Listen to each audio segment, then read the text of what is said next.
अस्सलामुअलैकुम नादरीन। अल्लाह ताला से ये उम्मीद करता हूँ कि अल्लाह ताला ने आपको जहाँ पर भी रखा होगा अपने हिफ्ज़ अमान में रखा होगा। नादरीन, ओवरसीज़ जो पाकिस्तानी है ना, यकीन करें कि अगर मैं उनके बारे में ये कहूँ ना कि वो लोग मेरे प्रोग्राम्स को बहुत गौर से देखते हैं और यकीन जाने कि वो इतने ज़्यादा उम्मीदें और अब मेरे साथ जो है ना, यानी कि इनकी इतनी सोचें और इतनी जो चीज़ें वाबस्ता हो जाती हैं कि मैं आपको बयान नहीं कर सकता हूँ। मुझे एक ओवरसीज़ पाकिस्तानी है, तैयब उनका नाम है। उनका ना कोई जायदाद का कोई रफड़ चल रहा था अपने रिश्तेदारों के साथ, क्या सूरत है वो सारा आपको मैं बताता हूँ। इनके वालिद साहब ने जो है ना एक पिटीशन दायर की थी एक पटवारी के खिलाफ। अदालत के हुक्म के बाद जो है ना उस पटवारी के ऊपर FIR दर्ज हो जाती है। अब नाज़रीन आप ये देखें कि FIR की होती है ना, फर्स्ट इंफॉर्मेशन रिपोर्ट होती है। आपके साथ जो मामला होता है ना, आप पुलिस को या अदारों को बताते हैं तो उसके मुताबिक जो है ना FIR दर्ज हो जाती है। अब इसका अगला अमल क्या होता है, यकीनन सब पाकिस्तानियों को जहाँ पे मैं देखा जाता हूँ सब लोगों को इन चीज़ों का पता है, बल्कि मैंने ही आप लोगों को इतनी जो है ना अवेयरनेस दे दी है, अब यकीनन आप सब लोग समझ जाएंगे। उसके बाद गिरफ्तारी का अमल होता है। जब गिरफ्तारी हो जाती है फिर तफ्तीश का अमल हो जाता है। फिर तफ्तीश के बाद बरामदगी या जो भी चीज़ें होती हैं उनके शवाहिद इकट्ठे किए जाते हैं, देन जाकर हम मुलज़म को चलान करके जेल भेजा जाता है। ये एक प्रोसेस है जिसको अडॉप्ट करना चाहिए। आपको पता है कि FIR का हिसाब भुट्टो को भी देना पड़ा। जुल्फ़िकार अली भुट्टो को जो जब FIR दर्ज होती है उन्होंने नो लिफ्ट का बोर्ड लगा दिया, लेकिन एक टाइम आता है कि FIR में वो गिरफ्तार होते हैं। और पहली पाकिस्तान की दफ़ा थी 109, जिसके अंदर सबसे ताकतवर जो है ना हमारे यानी मुसलमानों के, पाकिस्तानियों के वज़ीर आज़म जुल्फ़िकार अली भुट्टो, उसको तख्तादार पर लटका दिया गया। यानी कि FIR से कोई बंदा भी जो है ना दर्ज होने के बाद अगर ये मुझसे हिसाब नहीं होना तो मैं इस बात को कभी भी नहीं मानूंगा। अब हम ये देखना चाहते हैं कि पटवारी के खिलाफ FIR दर्ज होती है और रेवेन्यू ऑफिसर है उसके खिलाफ भी FIR दर्ज होती है। नामजद यानी नाम नहीं है लेकिन रेवेन्यू ऑफिसर लिखा हुआ, वो कौन है? जाहिर है वो नामजद ही हो गई। इस FIR के अंदराज होने के बाद अभी तक जो बात मैंने आज तक सुनी है कि पटवारी और थानेदार अगर ये दोनों ईमानदार हो जाए तो हमारे मुल्क का आधा क्राइम खत्म हो जाएगा। ये बात यहाँ पर कन्फर्म हो जाती है।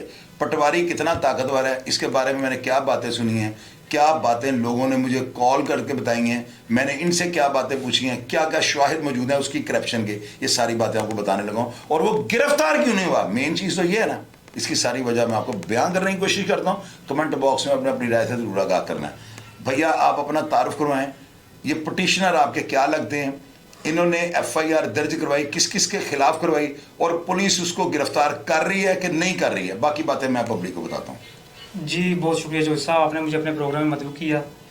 सर बेसिकली ये चीज़ है कि ये तहसील गोजरा 301 GMB की ज़मीन है हमारी, 24 कनाल 10 मरले, 3 किले 10 मरले, जिसको वहाँ के मुतलका पटवारी, बल्कि कह सकें तो मौजूदा पटवारी खलीकुर रहमान और जो साथ जो काबिज लोग हैं शाद अहमद और बशीर अहमद, 2 भाई, ठीक है जी, इन्होंने हिस्सा बटाई में ये ज़मीन ली हुई थी।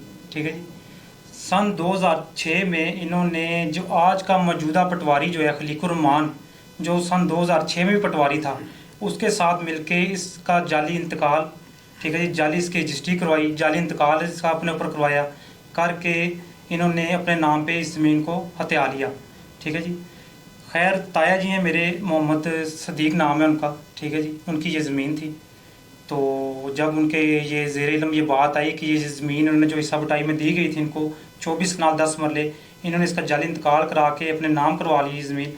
ठीक है जी, तो उन्होंने जाके अपने गांव में, पहले तो आपको पता गांव में जिस तरह होता है एक बंदा पंचायत बिठाता है, ठीक है जी, अपने जो भी अपने रिश्तेदार जो कारब होते हैं उनको ले के साथ जाता है कर कुर के, तो मामला रफा दफा करने की कोशिश करता है। खैर जब ये बाज ना आए, इन्होंने कहना शुरू कर दिया जी देखें जी ये तो जितने कागजात हैं ये तो हमारे नाम बोल रहे हैं, ठीक है, ज़मीन हमारे नाम बोल रही है। ठीक है जी, खैर बिल आखिर जो उससे बड़ा स्टेप था वो यही था कि अदालत का दरवाज़ा खड़काया जाए। 2016 में उन्होंने इनके खिलाफ सिविल कोर्ट के अंदर पिटीशन दायर कर दी, आपके ताया जान ने मोहम्मद सदीक साहब ने। ठीक है जी, खैर सिविल कोर्ट में केस चलता आपको पता सच को आंच नहीं है। इस ज़मीन 24 कनाल 10 मरले का जो केस है इनके हक में आ गया, अदालत ने हमारे हक में फैसला, ताया जान के हक में फैसला कर दिया, फैसला सादर फरमा दिया। खैर उन्होंने आगे सिविल से सेशन में अपील कर दी, सेशन ने भी केस करते करते उनका जो था उनका मौक़िफ़ उसको बर्खास्त कर दिया और दोबारा फैसला हमारे हक में कर दिया। ठीक है जी, कि नहीं जी नहीं ये असल मालिक हैं, क्योंकि आपको पता है जो असल मालिक होता है वो 100 साल तक भी नहीं मरता कागजात में, असल मालिक असल ही रहता है। ठीक है, जितना मर्जी आप जाली इंतकाल कर दें, पटवारियों के साथ तहसीलदार साहब मिलके जिस तरह भी इनसे डला मिला करके जितनी मर्जी आप इसमें गबन कर दें, लेकिन वो असल मालिक असली रहता है। खैर मुअज़्ज़ज़ अदालत ने हमारे हक़ में दोबारा फैसला कर दिया मोहम्मद सिद्दीक़ साहब के। इसके बाद जो है इन्होंने दोबारा जो है पटिशन दायर कर दी हाई कोर्ट के अंदर, नेक्स्ट स्टेप जो इनका था, ठीक है जी। तो इस दौरान जो है जो पटवारी था खलीकुर रहमान, ठीक है जी, उसके ख़िलाफ़ हमने एंटी करप्शन जाने का फ़ैसला किया कि इसने हम समेत कई लोगों की, वहाँ के जो मुतलका लोग हैं, वहाँ पे रहने वाले जो हैं इर्द गिर्द, हमें पता लगा इसने बहुत लोगों की कई किले कई मुरब्बे इस तरह हत्या ली हैं 62 लोगों के साथ मिल के गोजरा शहर के, ठीक है जी। इसके ख़िलाफ़ हमने वहाँ पे पटिशन दायर की। तो ये जो पटवारी है इसको पता लग गया जी मेरे खिलाफ इन्होंने पटिशन कर दी, इसने अपनी प्री रेस्ट बेल करवा ली, जो कि अदालत ने इसकी बर्खास्त कर दी, खारिज कर दी, ठीक है जी। खैर इसको वहाँ पे वो लेके आए मुतलका अदारे, ठीक है जी। तो हमारे इल्म में आया कि ये जो है ये अरसा 15-16 साल से ज़िला गोजरा में तैनात है। कहीं इसने ये इतना बासर बासूख है कि इसकी 15-16 साल में कहीं भी इसकी ट्रांसफ़र नहीं हुई, ठीक है। ये अच्छा, हाँ जी, ये उसी शहर में तैनात है सर, ठीक है जी। 15-16 साल से ट्रांसफर ही नहीं हुआ। मज़े की बात ये है कि जो एक पटवारी है ये वहाँ का, ठीक है जी, जो एक मरला का मालिक नहीं था, आज वो वहाँ पे कई मुरब्बों का, शादी हॉलों का, पेट्रोल पंपों का और इसके अलावा जो इसकी बहुत सारी प्रॉपर्टी है जो इसने अपने नाम पे नहीं अपने भाइयों के, अपने इज़्ज़ा कारब के नाम पे लगवाई हुई है, ठीक है। और बच्चे जो हैं इसके मज़े की बात है वो सब यूके पार्टी जो कि इसकी तनख्वाह से मैच नहीं कर रहे। अस्तगफिरुल्लाह। एक आम जो सरकारी मुलाजम है वो कैसे पेट्रोल पंपों का, शादी हालों का, ठीक है जी, इसके अलावा कई ज़मीनों का मालिक बन सकता है। ये बात समझ तो मेरी बात सुने भैया, मेरी बात आपको, आपके सवाल में आपका जवाब है। जी जी। जो बंदा इतना ताकतवर है, जिस बंदे के पास मैरिज हॉल है, मुरब्बे हैं, तो वो कहाँ उसको किसी ने गिरफ्तार करना है। ये तो यही है कि मैं जो है मेरा ख्याल है हुकूमत पंजाब से रिक्वेस्ट कर सकता हूँ, अब आपने जितनी बातें कर दी हैं ये बातें सारी साबित करते हैं पटवारी जो है ना ये सही बंदा नहीं है, ये करप्ट है, बदनवान है और काला भेड़िया है, भेड़ नहीं भेड़िया है ये। अब आप मुझे ये बताएं, आपने FIR जो आपके तायाबू ने करवाई है, FIR किस डेट को दर्ज हुई है? FIR इनके खिलाफ सर हुई है 16/9/2024 और 17/24। उसमें सारे करप्शन के एलिगेशन होंगे, सब इसके एलिगेशन है। अब मुझे सिर्फ मेरी बात का जवाब दें, इसमें पिटिशनर आपका ताया जान है जी। उनकी दरख्वास्त में FIR दर्ज है। आज अंदाजन कितने माह हो गए इस FIR को दर्ज? ये सितंबर, अक्टूबर, नवंबर, दिसंबर अब हो गया जी। यार देखे, बात सुने, मैं ना आज ना इतनी ज्यादा लानत जो है ना इन अदारों के ऊपर जो ये प्रॉपर्टी के केसेस को देखते हैं, रेवेन्यू है या जो भी है, मैं इनके ऊपर भेज रहा हूँ। और वो 80 साल के बुजुर्ग हैं जिनको हम 65 साल से ऊपर वाले बंदे को सीनियर सिटीजन कहते हैं, वो बेचारे यहाँ से यानी कि लाहौर शहर से तहसील गोजरा टोबा वगैरह जाते हैं, वो अपनी प्राइवेट गाड़ी में साथ ज़ाहिर है उनके अटेंडेंट जाना पड़ता है। मैंने नादरीन उनको कॉल किया है और कंफर्म करने के लिए कि आप ही पिटिशनर हैं और ये प्रोग्राम जो होने लगा ये आपकी जो है ना आपको बता के ये हो रहा है या आपके इल्म में है या नहीं है, मुझे कंफर्म करें। तो वो जिस तरह से मेरे साथ बोल रहे थे ना तो मैं हैरान, उन्होंने मुझे बताया कि वो कई दफ़ा गोजरे जाते हैं इस केस के सिलसिले में ना, मुझसे बोला नहीं जा रहा उनको, यानी वो बात कर रहे हैं रुक रुक के बात कर रहे हैं। मैं सोच रहा हूँ इतना सफ़र वो कैसे करते होंगे, तो कब तक ये तमाशे लगे रहेंगे।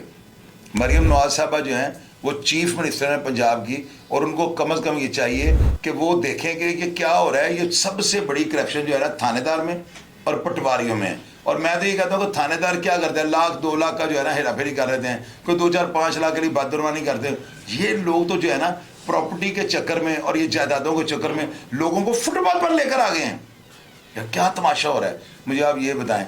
वो बुजुर्ग आदमी 80 साल उनकी उम्र है, और तैयब भाई जिनकी वीडियो आप जो है ना स्क्रीन पर देख रहे होंगे, मैं अभी आपको जो है ना इनका बयान सुनाता हूँ। पहले आप ये सुन लें कि ये वीडियो में क्या कह रहे हैं। वीडियो तो मैंने आपको दिखाई है और आपको 2-3 दफ़ा आपने इसके क्लिप देखे हैं। आप ये सुने कि वीडियो में क्या कह रहे हैं और किस तरह से मेरे साथ जो है ना वो बात कर रहे हैं और दाद रसी चाह रहे हैं कि सिर्फ जो है ना FIR में पटवारी गिरफ्तार हो जाए। अब वो गुनाहगार है, बेगुनाह, जब वो पकड़ा जाएगा तो होगा, तो उसको गिरफ्तारी क्यों नहीं कर। अभी बयान सुनो। अस्सलाम वालेकुम जी, मेरा नाम मोहम्मद तैयब है, मैं बैरूनी मुल्क होता हूँ। मेरे फादर मोहम्मद सिद्दीक जो हैं वो इस केस में पटिशनर थे। उन्होंने पटवारी और खलीकुल ज़मान और रेवेन्यू ऑफिसर जो है उसके ख़िलाफ़ जो है FIR करवा दी थी एंटी करप्शन में। लेकिन एंटी करप्शन में FIR होने के बावजूद जो है इनके ख़िलाफ़ कोई कार्रवाई नहीं की गई, ना इन लोगों को गिरफ़्तार किया गया, ना इनके ख़िलाफ़ कोई महकमाना कार्रवाई हुई है। तो मेरी तो गवर्नमेंट ऑफ पंजाब और गवर्नमेंट ऑफ पाकिस्तान से रिक्वेस्ट है कि इनको फुल फोर्स जो है गिरफ़्तार किया जाए, इनके ख़िलाफ़ कार्रवाई की जाए।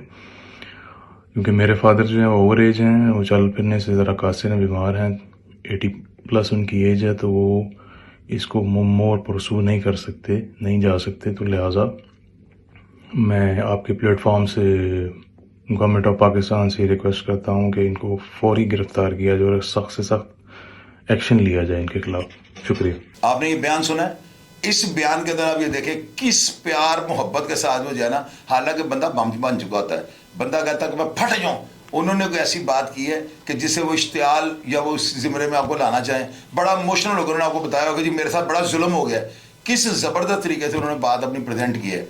आप ये देखें इतना जुल्म।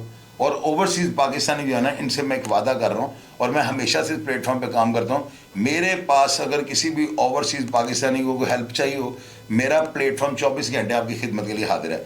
आप लोग मुझसे जितनी मोहब्बत करते हैं ना, जितने प्यारे कमेंट्स करते हैं, वीडियोस को लाइक करते हैं, देखते हैं और मुझे व्हाट्सएप पे मैसेजेस करते हैं ना, मेरा दिल आपकी तरफ से इतना खुश है कि मैं आपको नहीं बता सकता हूँ।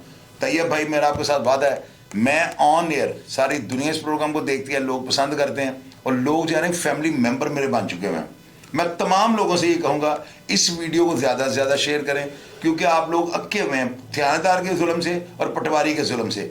इस वीडियो को शर्त है आपने शेयर करना है, ताकि ज़्यादा से ज़्यादा जो है ना लोगों की नज़र में ये वीडियो गुजरे और अदारे मजबूर होकर इस वीडियो के ऊपर एक्शन लें। क्या पटवारी को गिरफ्तार नहीं होना चाहिए? मेरा ये सवाल और इसका जवाब अपने कमेंट बॉक्स में देना है।